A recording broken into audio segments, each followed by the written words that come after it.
પોરબંદર ખબરની સાંજની ખબરમાં આપનું સ્વાગત છે। હું છું રાજવીરસિંહ ચૌહાણ। આવો જોઈએ દિવસભરના સમાચાર।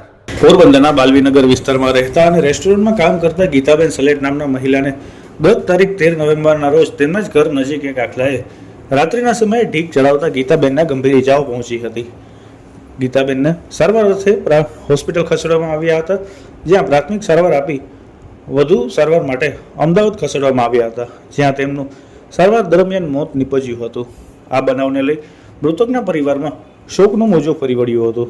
ગીતાબેનના કારણે તેમના પરિવારની જીવન નિર્વાહ ચાલતું હતું અને તેમના મોતથી પરિવાર પર આભ તૂટી પડ્યું છે।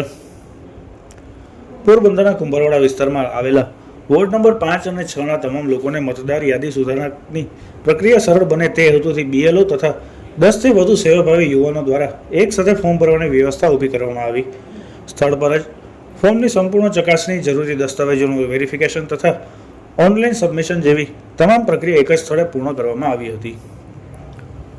પોરબંદરના રાતિયા ગામે મારામારીનો બનાવ હત્યામાં પલટાયો છે।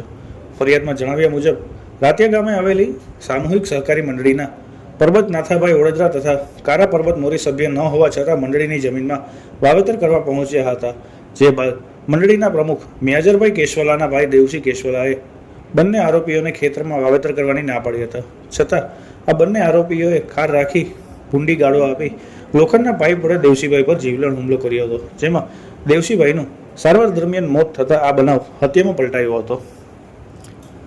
રાણા કંડોરણાની PM પે સેન્ટર શાળા ખાતે પ્રાકૃતિક ખેડૂત દેવાભાઈ ખૂટી દ્વારા વિદ્યાર્થીઓને પ્રાકૃતિક કૃષિ અંગે માર્ગદર્શન આપવામાં આવ્યું હતું। તેમણે પ્રાકૃતિક પદ્ધતિથી ખેતી કરવાના મૌલિક સિદ્ધાંતો, અન્નમાં ઉત્પન્ન થતો ગુણાત્મક વધારો તેમજ સ્વાસ્થ્યના થતા ખાસ ફાયદાની વિગતવાર માહિતી આપી હતી। પોરબંદર જિલ્લાના માર્ગ અને મકાન વિભાગ દ્વારા ગ્રામ્ય વિસ્તારોમાં રોડ સુધારણાના કાર્યને ગતિ આપવામાં આવી રહી છે। દેવળા ખાગેશ્રી ખાતે રોડનું રીસર્ફેસિંગ કાર્ય હાથ ધરવામાં આવ્યું છે।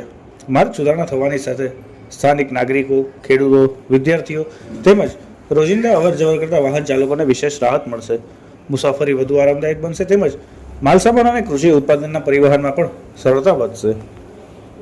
અમારી ચેનલને લાઇક, શેર અને સબસ્ક્રાઇબ કરતા ભૂલશો નહીં।